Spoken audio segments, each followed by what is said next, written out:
So we are going to read this file back in, and since this is an Excel file, we need a library called read Excel. So we run that, and then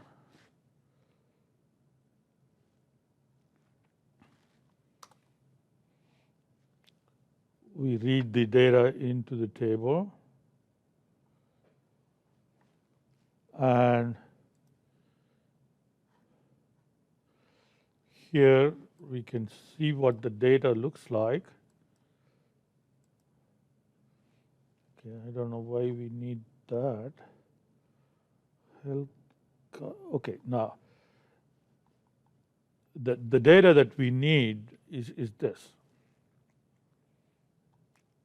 So not that one. Okay, so this is what we need. Okay, and the data is in sheet data, and there are 3 lines at the top which we don't need. So we're going to skip 3 lines. Okay. So we have the country name. So this is health cost per capita. So we have country name, country code, and then the indicator name, which is what this is about. And this is the healthcare expenditure percentage of GDP, and then a code for that. And then we have the years. Okay, and if a country did not have data, then we have a NA for that. So if you go all the way to the right, you'll see data coming in. Okay, so now what we want to do is, well, we can get some summary information in this way, and you can have the structure of data. And if there is too much output, then you can click this to hide the data that you don't want to see. Then we have the head and tail, which is the head gives you the top 6, and the tail gives you the bottom 6. Okay, so now we want to melt this file. Okay, what do you mean by melt? Okay, so if you look at the data from here, okay, so we have these 4 identifying information, and then we have the actual data that we are interested in on an annual basis. Okay, now this format, it works sometimes. It's good to, for the purpose of presentation, this is a good format. But then for doing analysis, this is not a good format.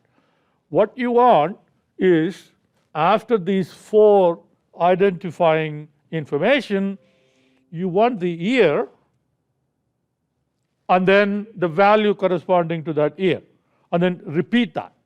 Okay, for 1960, there will be a row, 1961, there will be a row, and so on. So instead of in a tabular format, you will have a longish format. And that makes it easier for analysis, making graphs and other descriptive statistics and data analytics, and so on. So you want this pivot table type of data into a tabular or linear data or columnar data. Okay, so that is a library that does a lot more than just this. It reshapes the data into whatever shape that you want, and that library is called Reshape. So if it is If it is not there, obviously it's not there, you have to go and install it from here. Install. It's called Reshape 2.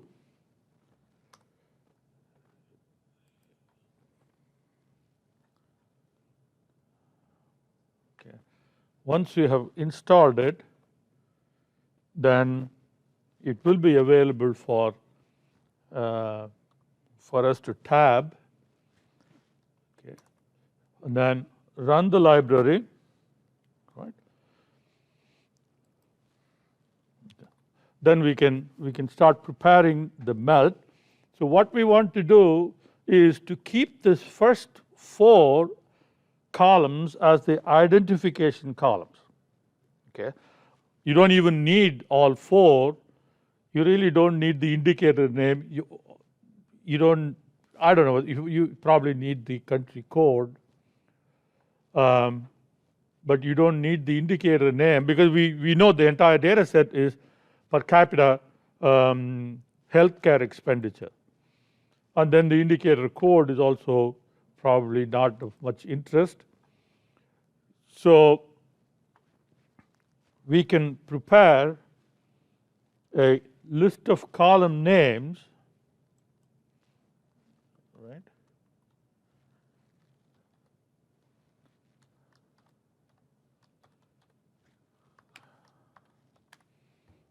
Okay. Okay, if you do call names df3, now that will give you the entire, all the column names. If you did that, it will have everything in it. Okay. But you really want to melt only the yearly data and keep this first 4, okay, as identification data or a kind of index. Right? So we want to skip the first 4 and keep the rest. And you can do that in R by simply saying what you don't want. Okay, you can say what you want as well as what you don't want. Suppose if you just did this, okay, now this will give you the first 4, the first 4 names. But what we want is all the names except the first 4. So we put a minus sign in front of it. So then the first 4 are excluded, and you get the rest of them. Okay. These are the columns that we want to melt. Okay. Then we can say melt. Okay. I'm going to just experiment with it a little bit, and then we will capture it into a file name. Okay. So we can say melt df3. You want to melt df3. Okay. And the columns you want to melt, okay, and that is given by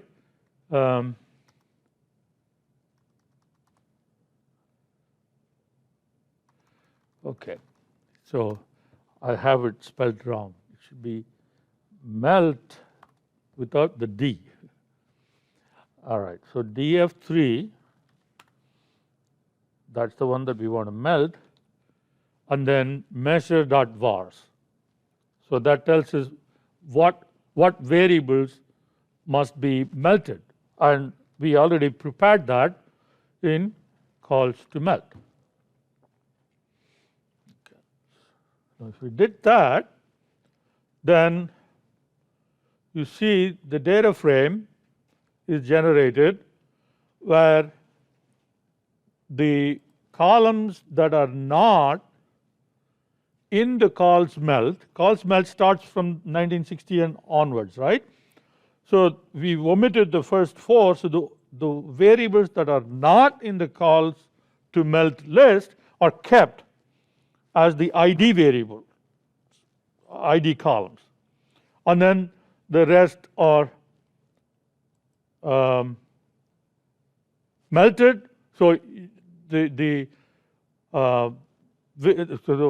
so one is the column name. Okay, remember the DF3. So we had column names were 1960, 61, 62, 63, and so on. So that column name becomes a variable here, and then the corresponding value is in the column value. Okay, so you had 264 observations and 63 variables, of which 4 are ID variables. So there are 59 variables. So you end up with a data frame, the 264, when it is melted, you end up with 6 variables, first 4 ID variables, and then the variable column and the value column, and then 15,576 rows. Okay. Now let's capture this.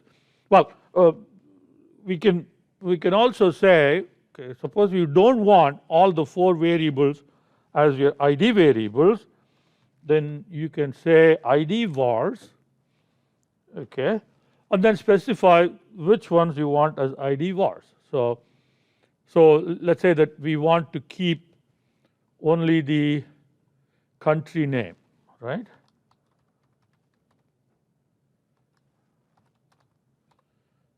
So country name. Okay.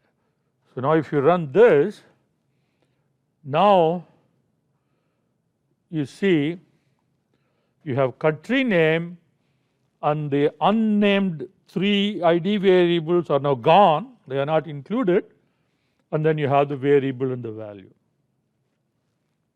Okay, so let's capture this into DF3 melted.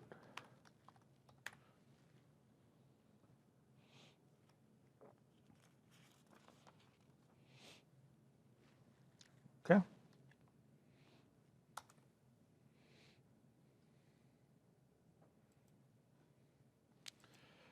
All right, now DF3 melted, okay, is here.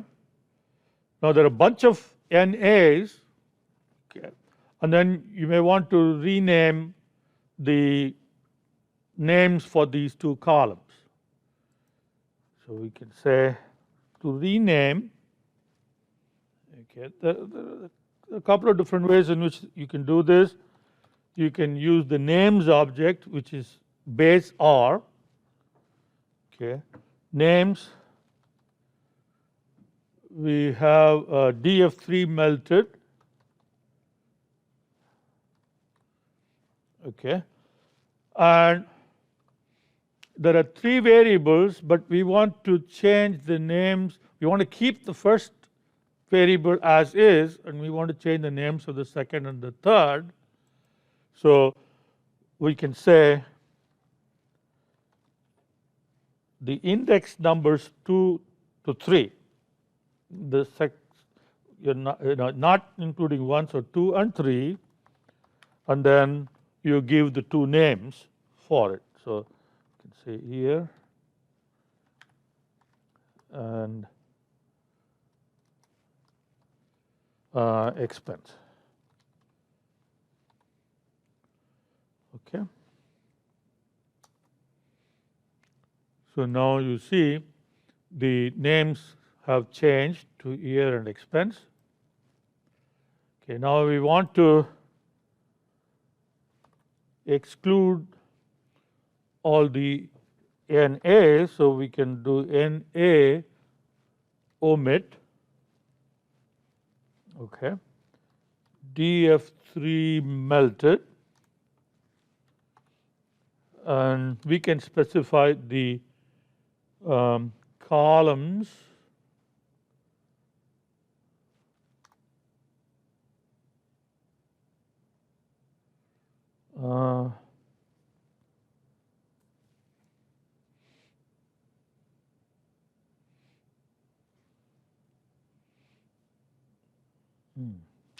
should be called equal to expense, right? What is the name? Expense.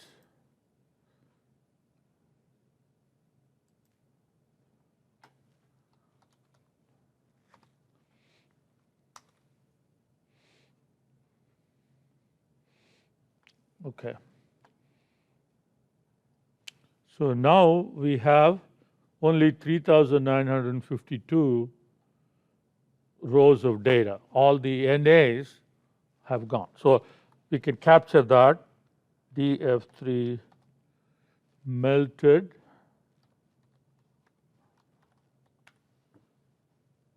okay. So now it has only 3,952 observations.